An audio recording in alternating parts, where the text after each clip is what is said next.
Welcome again to another week of Neurodiversity Tea Time with Theo Smith and Amanda Kirby.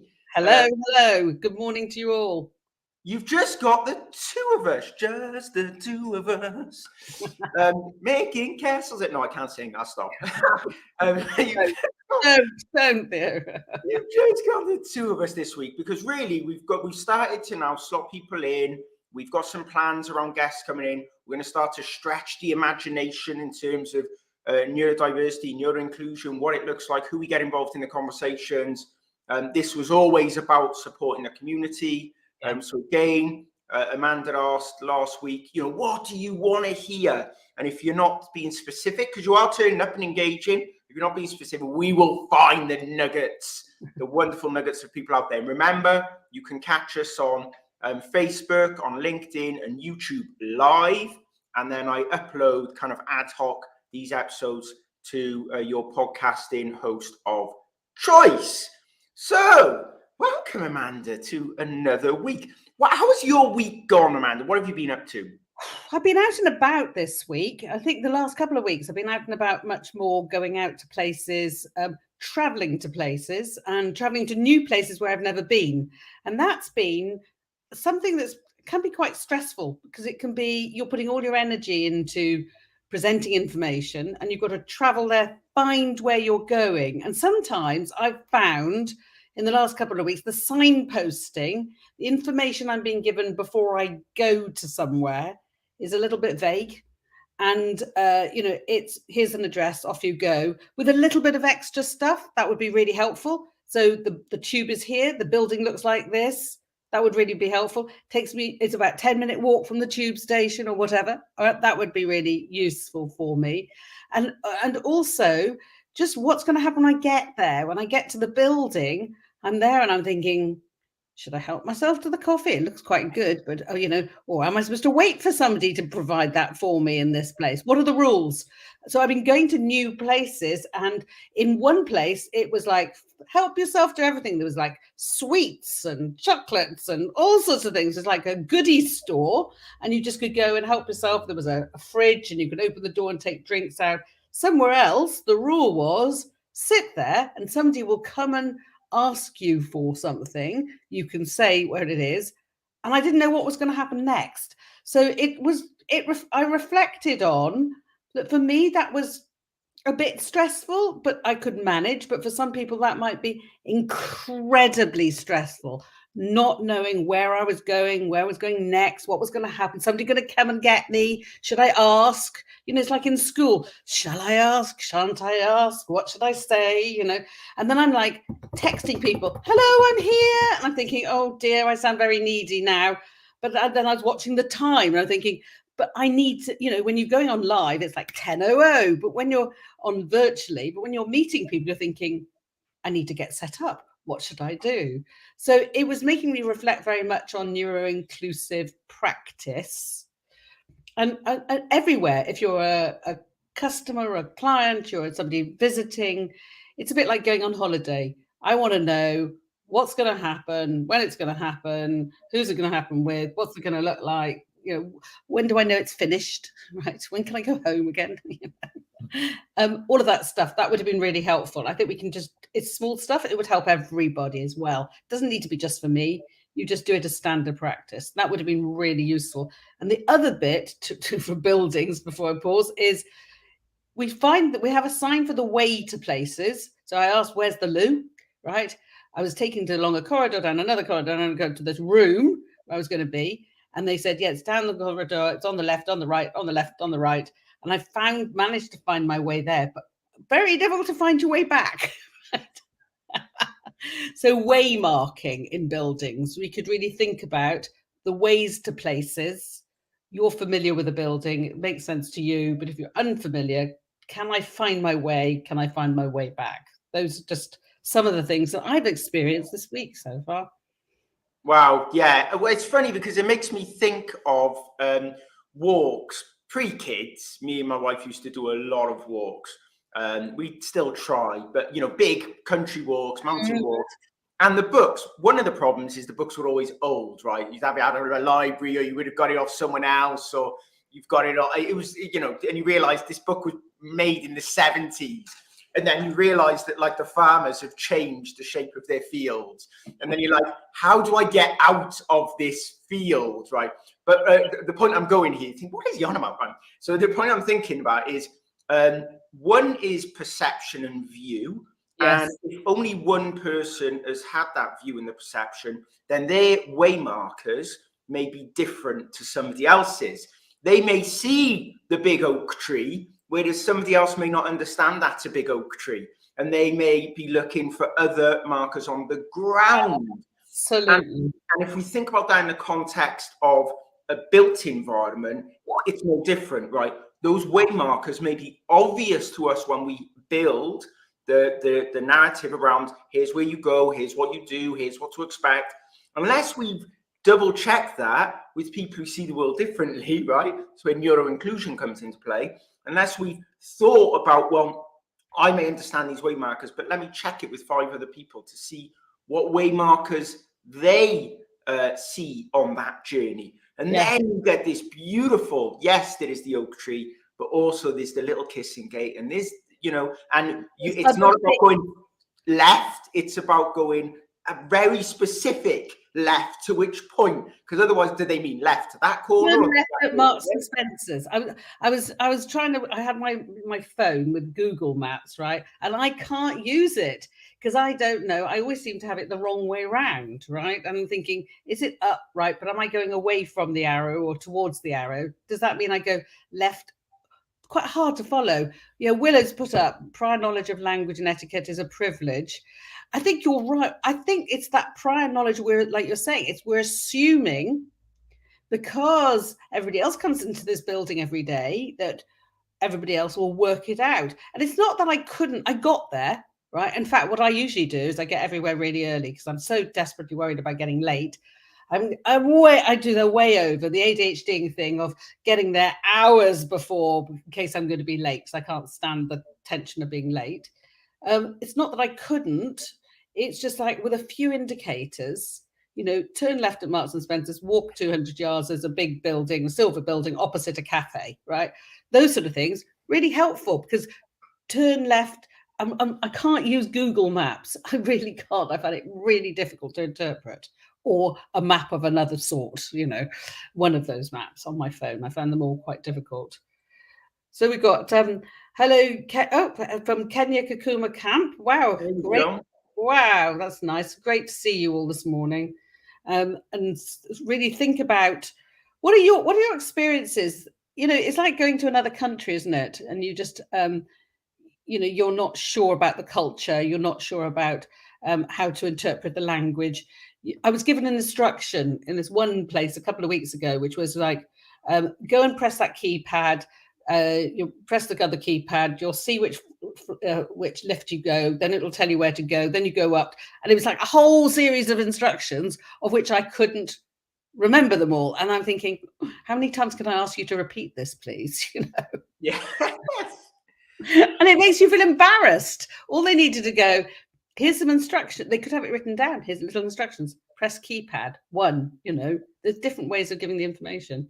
I think they underestimate. So I went to an event recently in the BBC studios in London, which have now been converted into these amazing shared spaces. And one of them, I can't remember what the name of the building was that we went into, but the description was like, you go into this building. And so I got the wrong building first of all, and they were really lovely and polite and said, no, you want the one next round. So okay, I toddled off and went to one next round, and I went in there, and then I was a bit confused. And then a lovely guy behind me goes, hey, what are you up to? Just being polite. I was like, hey, how you doing? And he's like, I was like, what you do? He's like, I'm a developer. I'm like, is this shared working spaces up here to go to? He's like, yes. I'm like, cool. He said, the only problem is there's lots of developers there and we all sit there quietly in these shared spaces, not communicating. And he said, so I try and disrupt it. And I thought, that's beautifully brilliant, right? Lots of kind of introverted developers sat there wanting to be with other people, but not necessarily wanting to like verbally interact. Just wanted that kind of comfort of being next to people. But sorry, so then I'm asking the woman, I'm speaking to him first to get his advice, like how he's going to help me. I don't know, but we're having a lovely chat before off he goes. And then the woman at the desk says to me, you know, where are you trying to go? I'm like, oh, I'm at this event. And she's like, oh, you just go round the corner down. And then it was something like right or left. I'd lost that bit. And I went down the corridor and I followed two women. And I'm following these two women thinking they look like they know where they're going. And I followed them all the way down this corridor, all the way down to a dead end with the door on the left. They went in. I went to go in and realized it was the ladies' toilet and thought, wow, these women are probably thinking, why is this weird guy following us all the way to the ladies' toilet? And then I'm like, so now I'm completely confused. I go all the way back to this other door that looks like a private door, but it has a name and it says, like, don't go in unless you're supposed to or whatever. So I don't. And then I went outside for 20 minutes to try and figure out where I was supposed to be because I was too embarrassed to go back and ask the person. And I waited till the next point where you could go in for coffee or whatever, where they're having a break in the schedule so that I could risk going in because I didn't like. I know this is not. I know this is not normal. I know that a part of my brain is going, Theo, anyone else would just open that door and go in. I can't. I'm just no. It's really difficult though. These are really you know. Hi to Charlie. Morning to you. You know, it's really. Last night, my daughter was at a concert. She was performing, right, and we were trying to leave the building at the end of the concert. This is what happened. So exactly, I ended up going into the men's toilet. I thought that was the end. It's fairly traumatizing, I have to tell you. I bet it is. Oh, and then I came back out. For me, and that's where I'm supposed to go. Yes. And then we went down this corridor, and then we went to this door, and I thought I'm going to set the alarms out. And we came out to a courtyard, and one of the guards that was sort of managing the whole place went, "You're going to be trapped if you go out there." So we had to come back in. And every time this person was giving instructions, I didn't understand the instructions of how to get out of the building. Just go down on the left. Well, how far down? That was the problem. I was trying the downs, and every down was taking me to a dead end or a man's toilet, you know. So I understand. It's about checking understanding, isn't it? Just what you believe you're giving somebody instructions sounds so obvious to you if you know it. But if it's too long, too many instructions, not clear enough, it's really hard. This man was so nice. He really was. And in the end, he took us to the exit because he could see that we were just going to be wandering around all night otherwise, you know. I think this is lovely from Willow. Again, thank you, Willow. I write and edit content in higher education, sometimes for international students. And again, when we think around neuro-inclusion, including people where English is their second, third, whatever, fourth language, or it's really difficult. If we struggle with some of the directions, then imagine that extra layer and complexity.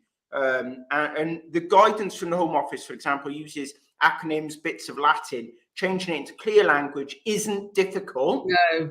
But notes and acting on the needs of the users is the methodology that needs to be applied. I agree, Willow, so much. It's all of the guidance here we're talking about is check for understanding. Don't assume what you've said somebody has understood.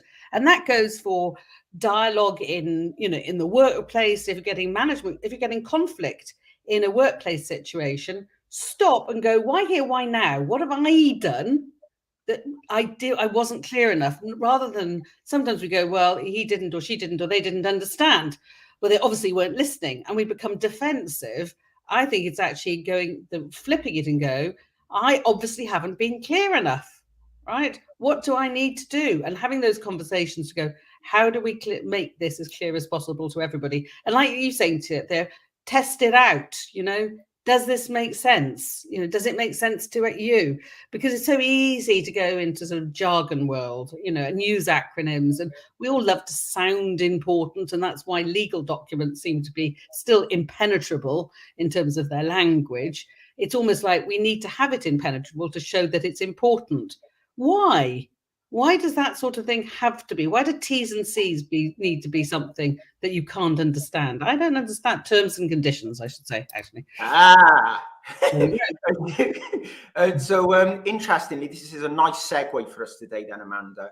So kind of thoughts for the week. And you've written a brilliant news, as always. Like I don't know what the new, I don't know what the biggest newsletters are on LinkedIn, but yours must be up there. It's huge in terms of its following and its value. Thank you. It's incredible. Thank you. So you've hit on something this week that we're going to talk about. So we're going to get, who are we going to get, Mandy? You'll remember her first name. Kezia. Kezia. Kezia. We'll get the correct pronunciation when I speak next week and get her on, but she's going to talk to us about this topic in more detail. So we're going to touch upon it in a moment, but we're going to get her on.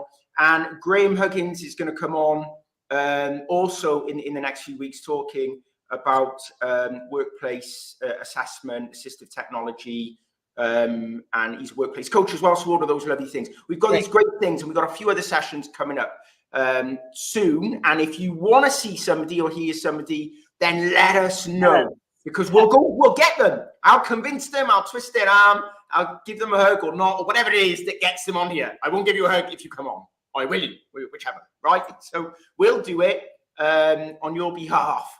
Otherwise, we're just going to go and get people who we find fascinating and interesting, and will engage in the dialogue and conversation. So on to this lovely point of this week, Amanda. Share your thoughts with us, please. So really this week, we want to think about what are your issues, what are your challenges, what are stopping you being successful, what are the barriers in place for you, but also we really want to hear from success stories as well. I think, this week I wrote the newsletter around bullying because of things that have been happening, and parents have been saying about their children's experiences, and people in the workplace have been talking about their experiences, and something obviously touched people. And I've been bullied in the past, and it's not nice, and it's damaging, and it hurts. And I think that, if there's something to say, let's be respectful to each other. Let's try to be kind. Bullies sometimes have been bullied. That's the other thing. And we're going to talk much more about that when Kezia Luckett comes on as well, really, to go into that. And it was really, what came out this week was an outpouring from parents and people sort of talking about their experiences. And it makes you realize that somebody can look so confident outwardly, but can be really hurting inwardly. And we're trying to be a supportive neurodivergent community, and inviting allies to be part of this community and sharing and supporting each other.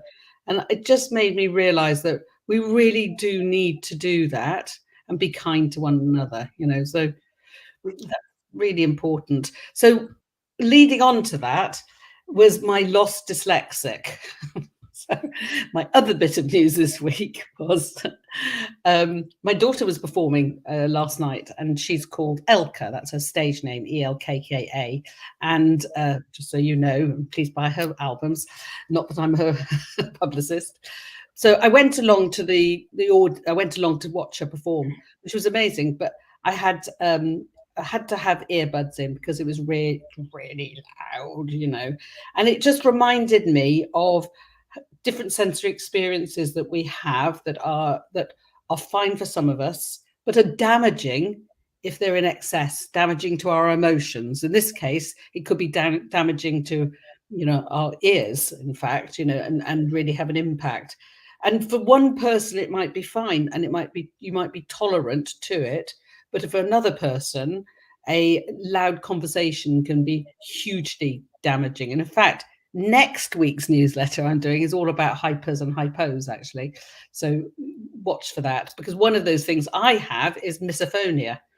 So hypos and what? Just explain. Hypersensitivity to some things, hyposensitivity to others, and where we are at the ends, and where we are. Some of those hypers are our talents, but they make us stand out. So if you're super, super good at maths, right, and nobody else can do what you can do, seems amazing, but actually you're sometimes then seen as different. Sometimes you're seen as odd or weird or separate from. And that drove me from the bullying thing as well, that when we stand out from the crowd for different reasons, just because we are hyposensitive to some things, or hypersensitive, or we've got talents which are different to the crowd, then standing out is great and really hard, right?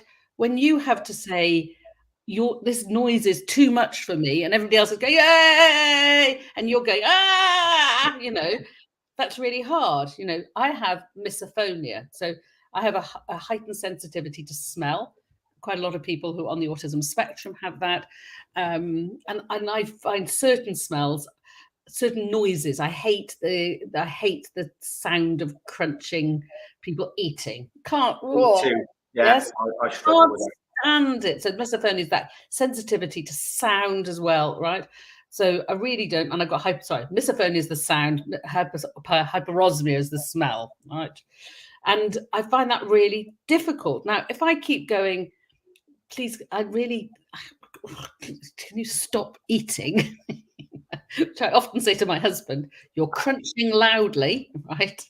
I didn't say it to my wife, but yes, she sometimes knows because I go into like this. Yes. And she's like, I need to eat, is the response. But the point is that we can do that at home, and it causes a bit of, but actually, and we've all got our ways we do things. But actually, as we move out and where we differ from the crowd, this is where this sort of tension happens, and I think that's the difficulty, isn't it? Is standing up and saying, this is me and this is what I need to be my best self, requires confidence. Also, sorry. No, go for it. Also, how that manifests itself. So, for example, there's a couple of points. One, I want to lean on the bullying thing in a second, just to remind myself about growing up in a community and not leaving that community and the impact. But this food thing, first, I didn't know.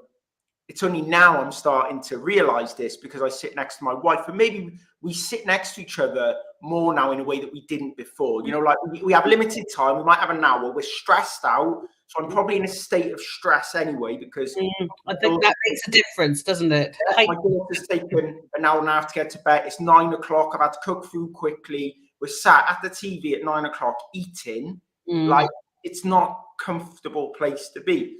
And then it can, depending on what we're eating, I can start to, so I'm like turning up the TV or whatever to try and, or I'm just, you're trying to find a way not for me to go, can you shut up? Because she's like, no, I'm eating, I can't. So, yeah, but I can maybe move away or do something else possibly.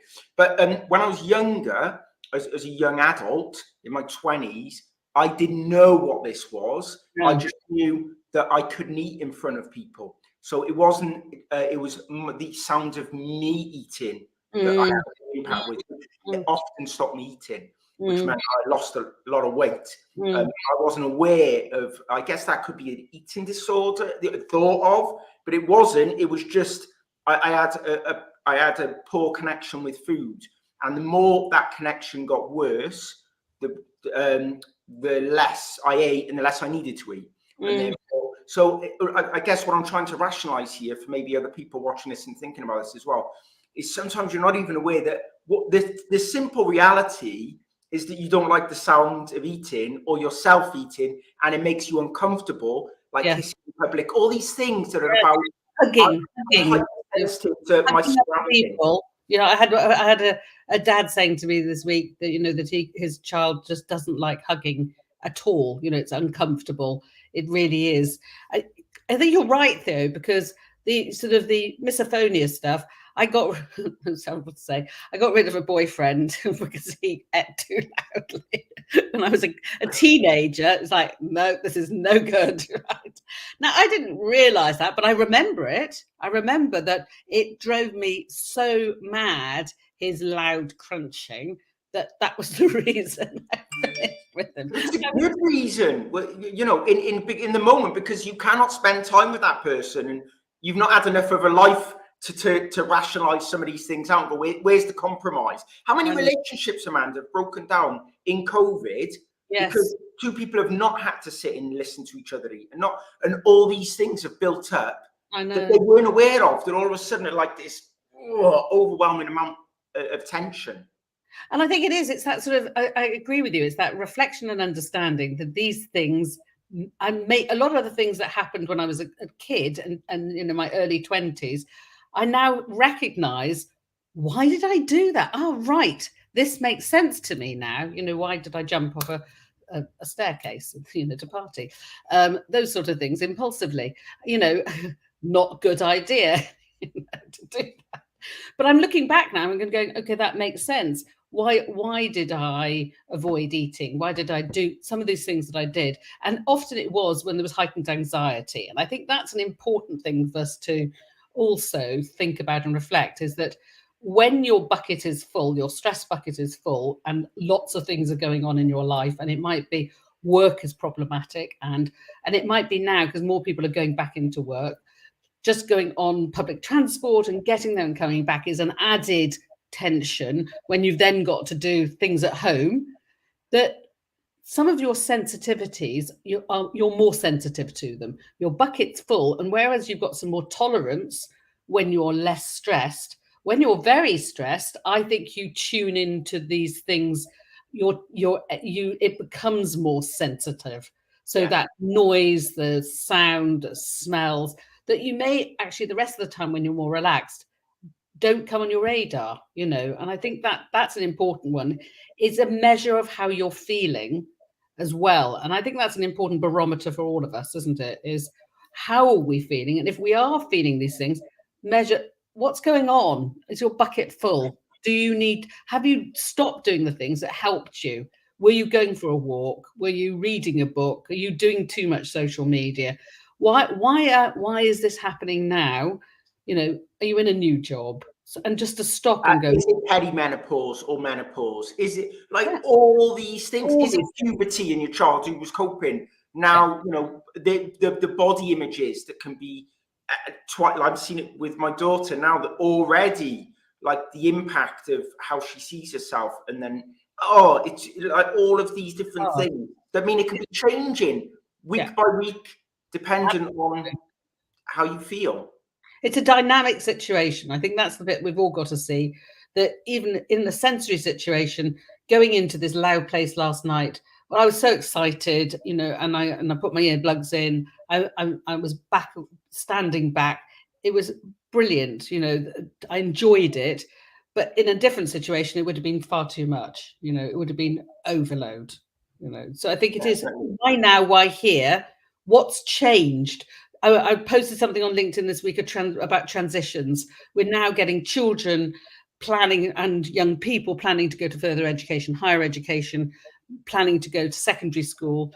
Really think about that. And maybe we'll do a session around transitions, times of change, and how you manage. Because I think that's something that's really problematic for most people, is managing times of change, and for parents, planning ahead of time. If it is they're going to go up a school, change school, what can you do now? Because now is the time. May, you need to get going, because otherwise it'll be summer holidays and then it's too late. You've got to do it now. So maybe we'll talk a bit more about that. And so just to come back to the thing about bullying, we're gonna in a couple of weeks, we're gonna talk a bit more about that. But I spoke to somebody when I delivered a presentation not that long ago, and they were talking to me about some of the many challenges that they have had in their life, and it resonated, the talk around neurodiversity. But one thing they said to me, which I thought was really important, and maybe we don't give enough consideration to: if you grow up in a community and you're bullied in school, and you leave that school, and a lot of the people from that school stay in that community, and you've suffered significantly, you then can't get work. You watch those other people who bullied you progress and do well. 10 years later, 15 years later, they may have relationships, children, or may not, whatever, right? But they may have very successful jobs, or have gone. For that individual, not only have they gone through all that trauma, but now they have to watch the people who put them in that trauma progress in life and actually become different people. And maybe they even said to me, like, these people had seemed nice enough now. But at the cost of my life and my mental health and well-being, here I am feeling like I've failed in so many ways, and there they are feeling like they've succeeded. Like, I hadn't given that enough, because I ran from, as soon as I could get away, I went, right? So I never had that. I moved every time I had a problem with the area. I moved. I just went. But a lot of people don't do that. They can't do that. So I'm just thinking, about that impact on individual, or in the workplace, going into a workplace where you are bullied within the workplace and you see those people who bullied you progress into management and leadership. It's no different, right? It's happening in all facets and aspects of society, and it is disproportionately probably happening. No, I agree. I think it's remembering people, and also if you're grown up in an area and those people are still there, they also remembering you as you were, and you may not be the same person. So there's nothing like, oh, do you remember when you were in school? Da, da, da, da, and you're going, that was 20 years ago. That's why. That's one reason I never go back to reunions. I'm thinking either I'm friendly with the people anyway. Why do I want to go back and see what people are like now, 30 years on, right? Yeah. You know, I just don't get that stuff really. You know. But I think it is one of the things that came up in we'll talk about it more when we do our bullying workshop, is that a lot of people saying there was bullying within families, and sometimes, you know, even the people who are close to you, you get stuck. I use the term life sentences. So you get stuck with a life sentence that sticks with you. Oh, don't ask so-and-so to do it because he always trips over. He always spills things. Don't let him move the car because he'll bump it. And that becomes a family thing, which can be really jarring because it's sort of re-traumatizing you, and it seems trivial. And I think that's the bit. It seems trivial to someone else, but it doesn't feel trivial to you. It's a reminder. And I think you're right, Theo, that if you can't leave that place and reinvent yourself, and that's why sometimes I go, maybe if got a child going from primary school to secondary school, they need to reinvent themselves. Or when they go to university or college and they leave home, they can be somebody else. They're not coming with all of that baggage. They can, you know, they can change their name. They can present themselves differently. And that sometimes is a refreshing restart to present yourself as who you are today rather than who you were, you know, and not be reminded. And being with new people allows you to do that sometimes, you know. I think it's a painful point. So we've got lots to talk about, lots of things coming up. Please tell us who you want, what you want. We're going to be doing a whole series of guests coming along soon, but you need to let us know if you want other people as well. Absolutely. So again, you know where you can catch us. We're going to be dealing with bullying, and we're going to be dealing with health and well-being. So physical health, we'll get somebody on to talk about physical health, diet, what you should eat, what you shouldn't, what, you know, making different choices. Sleep. All of these different topics we'll start to discuss and deep dive into them, well, as much as you can in 30 minutes, right? And then where there's real interest, Amanda will probably be able to guide you to a newsletter she's already done on this a couple of times. So that'll be fine. So we can send you off to different information resources if there's a particular area of interest for you. So thanks again. Thank you. On Rewind, and we'll see you next week. See you next week. Bye.